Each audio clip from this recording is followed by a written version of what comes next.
Cramming for that exam next week is like getting framed at McDonald's for murdering a CEO. It's actually a lot easier than it seems. Remember how school was when you were younger? You were stressed about Connect 4, being the fastest on the playground, or not forgetting how to multiply. But nowadays, you start to worry deep down if you're actually falling behind everyone else. School, work, sports, people seem to always have it all together. There must be a rulebook to learn any human skill faster than normal, because it would probably sell a lot of copies. I mean, no one likes the feeling of cramming for the biggest exam of your life. It's like watching a horror movie where you know things end badly for everyone. Usually all you could do is hope the sequel has a better outcome, but this time there's a secret ending. This is my face behind the screen right now. I'm only laughing so hard because I know you won't fail or get less than a 90 on your next test. You physically can't fail once you finish this video. Oh, really? Because this is tonight's guide to learning any skill 3 times faster than before. First of all, if you aren't at the top of your class, you can ask others on how they do it. The internet has clear answers for most of your important questions, but when you ask how to learn faster, you get the generic advice of working hard or using tools that you already know. You don't even need half a flashcard to remember the technique to learning any skill fast. It's called the 3-2-1 technique. It covers all the basics that people ahead of you know you can never skip. That's why it's so simple. Unlike other methods, it makes you better at multiple things at once. You don't have to isolate one skill, which is great because commitment is scary anyways. This technique is for people with bad luck. That was too fast to read? Well, I guess you are unlucky.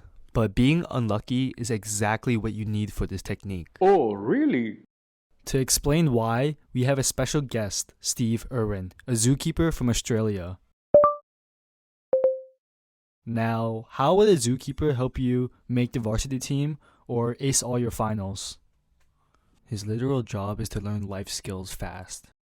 Like getting out of bed if you see an alligator fast, or surviving the 100 men versus 1 gorilla challenge really fast. Now, Steve mastered the one thing that every student needs, the skill of learning on the fly. Even though you're not wrestling with alligators, you're wrestling with something even worse, your parents' expectations. Luckily, the method for acquiring new knowledge is not only the simplest, it's also the most easy. That was easy. Steve's own son listened to the essentials and he graduated high school at only 15. He didn't work harder than you and he didn't get smarter, as you can tell by his choice of wardrobe. But just like how there's a hierarchy to the animal kingdom, there's a hierarchy to the top learning advice. They are obvious but the hardest to follow. They're the ones that unlock your potential. It's what the normal people do to make Harvard without being, rich. The technique is to wake up before sunrise, wear the tannest pants in history, be able to vibe with massive sea lions? Okay, just kidding. It's almost as simple. The 1 stands for the one focus all your energy and time should be for. When you have at least 30 minutes to work, you need to start with the scariest shit on your mind. It's probably the thing that you're making excuses for or avoiding somehow. It's like moving a big rock. It's hard to start, but then momentum kicks in. Push the easy work to the end. It gives you a perfect routine because there's no false confidence in doing easy work. Remember, most of your energy goes to the first thing you attempt, so choose wisely. Write down everything that needs your attention for the week. Like, actually write it down. Arrange everything in order based on how much each task scares you. Like that pre-algebra studying you've been putting off, right at the top. Your unconscious brain is scared of all the work it's going to take, but it's only going to be more if you don't start. Now, Steve knows no matter how lazy or determined you are, you have to work on the scariest thing first. Imagine you're fighting for your life against 3 alligators and 20 cats. You should be dealing with the alligators first every single time. And this is no different for everyday work. You can try all the fancy methods online, but you can't mess up this order. Now, translate this to all the skills you're working on. Like, no one wants to be a one-trick pony. You're finally getting ahead of your peers and learning as quick as you thought you could. Steve even might think your life is too easy. Congrats, you're 1/3 through the whole method, and consistently getting through all your work is like a game of hopscotch now. If you ever touched concrete before, you know hopscotch is fun and easy. The second level for the 3-2-1 method is tracking your progress every 2 days. Okay, let me explain why.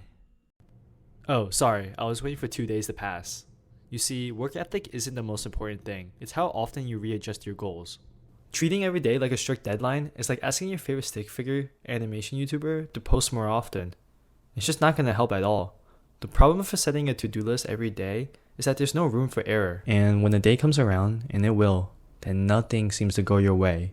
You're either going to cling to your unrealistic checklist or drop it entirely for a long time.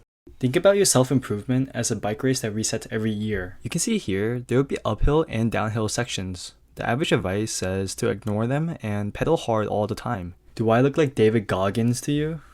The 3-2-1 method is the equivalent of applying bike gears. Going uphill is when life is tougher, so lower your gear setting. This means that if you're going through a rough patch, make your daily goals slightly easier. You're working just as hard, but you're giving yourself room to breathe. Going downhill here is when you're flying your life with momentum. You don't hate school, and your friends actually have time to be with you.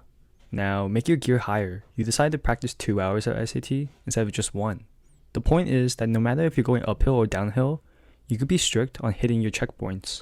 And for the times when life feels flat, like over here, still make your goals ambitious. Despite what your teachers or parents may say, you're not lazy. You're just not making your goals precise. You can only limit unproductivity. You can't stop it. No other YouTube channel will tell you this truth. There might be a good reason for that. Instead, treat your time as periods of 48-hour blocks. This way, if you have a terrible day 1, you know that night what areas you have to go all in for on day 2. This system forces you to work harder than you ever have before. Okay, rehydrate. There's a little bit more to the method. In order to accelerate your skills, when you plan a to-do list for your next 48 hours, you have to write it all down. After all, a goal that isn't on paper is just a dream. You'll have to get some paper ready, but that's better than waiting for a dream to come true. Wow, last step of the method. Never ever multitask when you're in focus mode. There has to be one thing you're putting 100% attention in if you want 100% of the results. Let's go back to the scenario where you're studying for that math exam that you really don't want to worry about. Wait, that new pop or indie song came out? Well, why not listen to it while you study at the same time? Pause it. If you're going through the algebra homework, don't be going through your favorite music album. Steve saved this step for last because your brain isn't loyal. Now, what the heck does that mean? Wait, no. This is the Rizzler. You're more like him than you think. Your brain isn't loyal to putting the most effort towards what's important. You're doing yourself a disservice by working on multiple things at once instead of treating it one by one. If you made it this far, you won't just be a quick learner, but one of the best that people will ever come across. This method seems so obvious, which is why people stop applying it only after a couple of days. Almost like how it's so obvious you're not subscribed. Okay, that was really bad, but if you could donate or subscribe, it would help a lot, because it's getting kind of lonely in here.